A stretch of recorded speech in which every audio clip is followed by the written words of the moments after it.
کالی اولاد تھی، لیکن اس کے سامنے ہمارے ملک کے وطن عزیز کے ویروں نے کھڑے ہو کر اس وطن عزیز کو سر اونچا رکھ کے آزاد کروایا ہے۔ اور ان وطن عزیز کا میں نام لیتا ہوں، بڑے فخر کے ساتھ میں نام لیتا ہوں۔ ایک تو سبھاش چندر بوس جی ہیں۔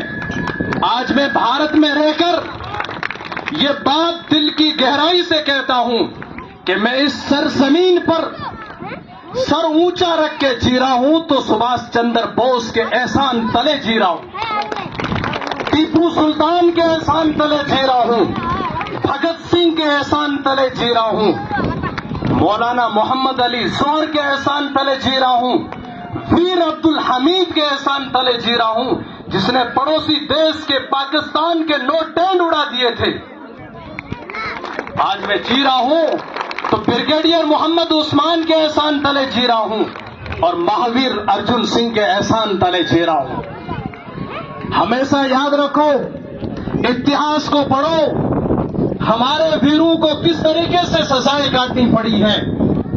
آپ کو پتا ہے کہ دلی کے چاندنی چوک سے لے کر پانی پت اور سامنی تک کوئی ایسا درخت نہیں بچا تھا جس پر ہمارے دیش کے ناگرکوں کو ان کالی انگریزوں کی اولاد نے خنزیروں کی کھالوں میں پیک کر کے درختوں پر لٹکا دیا۔ پھر بھی ہمارے نوجوانوں نے ان کے سامنے گھٹنے نہیں ٹیکے، 40 اور 50 سال جیلوں میں رہنا منظور کر لیا، بلکہ انگریزوں کے سامنے گھٹنے ٹیکنے کو منظور نہیں ہوئے۔ یہ ہے ہماری ایک اکھنڈتا اور ہماری طاقت۔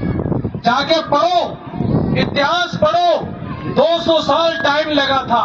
آج ہم کسی چیز کو حاصل کرتے ہیں 5 سال کا ٹائم لگتا ہے اور اس کے بعد میں ہم گراؤنڈ میں آ کر بتاتے ہیں تو ہمیں بڑے بڑے پیجز اختیار کر کے بتانے پڑتے ہیں۔ لیکن یاد رکھو ان کی قربانیوں کو، وہ بھی کسی ماں کی اولاد تھے۔ اس وطن عزیز کے لیے انہوں نے کسی سے سمجھوتا نہیں کیا۔ انگریزی حکومت کے پادریوں نے ہمارے دیش کے 4 مذہب کے لوگوں کو خوب سزا دینے کی کوشش کی، آرو سے چیر دیا، سولیوں پر لٹکا دیا، لیکن کسی نے بھی سمجھوتا نہیں کیا۔ ریشمی رومال کی تحریر ہوئی، جب تک کسی سے سمجھوتا نہیں کیا، اور پھر اعلان ہوا۔ آپ کو پتا ہے کہ ٹیپو سلطان جب شہید ہوئے تھے تو ان کی لاش پر جنرل ہارس نے کھڑے ہو کر کہا تھا 1000 دن گیدڑ کی زندگی گزارنے سے بہتر ہے کہ 1 دن شیر کی زندگی گزارو۔ اس لیے میں ہمیشہ کہتا ہوں، سارے جہاں سے اچھا ہندوستان ہمارا ہے۔ پوری دنیا کے اندر چلے جاؤ، پوری دنیا گھوم لو۔ میں تو پورا بھارت گھوم لیا، اس کے علاوہ بھی جہاں موقع ملا وہاں گئے۔ پوری دنیا کے پھولوں میں خوشبو نہیں ہے جو اس بھارت کی مٹی کے اندر خوشبو ہے۔ اس بھارت کی مٹی کے اندر خوشبو ہے۔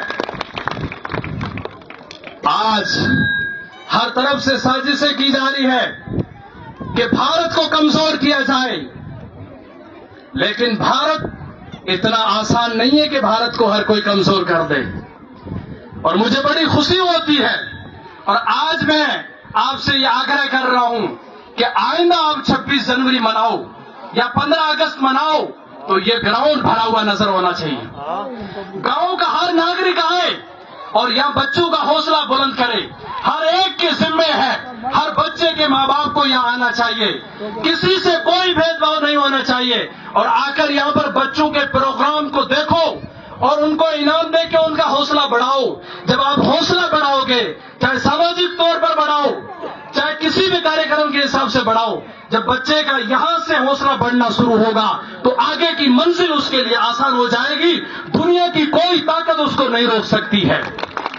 اور میں سرپنچ صاحب سے بھی آگرہ کرتا ہوں کہ آپ یہاں پر ذمہ دار ہیں، قوم کے بھی ذمہ دار ہیں اور پنچایت کی بھی ذمہ دار ہیں۔ آپ کی ذمہ داری بنتی ہے کہ ان کے اندر جو بھی کوئی کمی محسوس ہو وہ آپ کو پوری کرنی ہے، آپ کو پوری کرنی ہے۔